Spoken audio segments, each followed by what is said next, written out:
Hi friends, কেমন আছেন সবাই? আশা করি সবাই ভালো আছেন। আমরাও খুব ভালো আছি। দেখুন, আরেকটা নতুন রেসিপি নিয়ে আপনাদের সামনে চলে আসলাম। এই গরমকাল বেলা চলে যেতেই বসেছে। কাঁচা আম পাওয়ার আর জোগাড় নেই, মানে উপায়ও নেই। এখন সব পাকা আম, আষাঢ় মাস পড়ে গেছে।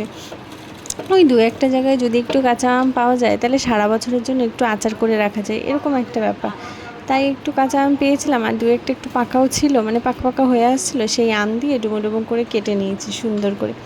কেটে একদম কড়াইতে বেশ খানিকটা তেল দিয়ে দিয়েছি।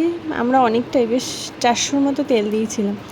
আর বেশ কয়েকটা, মানে প্রায় অনেকটাই শুকনো লঙ্কা, জিরে, পাঁচফোড়ন, তেজপাতা এগুলো ফোড়নে দিয়ে নিয়েছিলাম। ফোড়নটা বেশ হয়ে আসলে, একটু লঙ্কাগুলো পুরো হয়ে আসলে আমগুলোকে ঢেলে দিয়েছিলাম।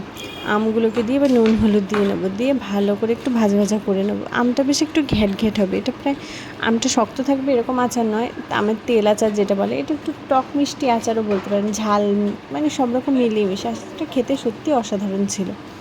দেখুন হয়ে এসছে। এটা লঙ্কার গুঁড়ো দিচ্ছিলাম। লঙ্কার গুঁড়ো করা ছিল, এটা আমাদের বাড়িতে গুঁড়ো করা লঙ্কা। শুকনো লঙ্কা এমনি রোদে শুকিয়ে ভেঙে নিয়ে গুঁড়ো করা। আর এটা সিক্রেট মশলা SM ফ্যামিলির, মানে সমস্ত মশলাটাকে শুকনো খোলায় ভেজে, এটা আচারি মশলাও বলা যায়। দেখুন এই মশলাটা দিয়ে আর চিনি দিয়ে দিলাম অল্প করে, বেশি পরিমাণে দিতে হবে না। কিছুটা মিষ্টি, কিছুটা টক আম ছিল, আর ঝালও রয়েছে। আর এটা একটু জিরে গুঁড়ো দিয়ে দিলাম অল্প করে, শুকনো খোলায় ভেজে রাখা জিরে দিয়ে দিয়েছি। বেশ রেডি আমাদের টক মিষ্টি আম আচার। দেখুন তেলটা বেশ বেশি করেছিল, আর তেলটা একদম উপর অবধি কি সুন্দর একটা কালার এসেছে। এটা যত তেল দেবে তত ভালো লাগে খেতে।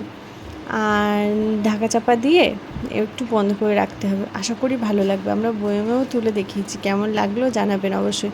ভালো লাগলে লাইক কমেন্ট শেয়ার করে দিয়ে যাবেন এবং পাশে থাকবেন। ওকে, টাটা, বাই।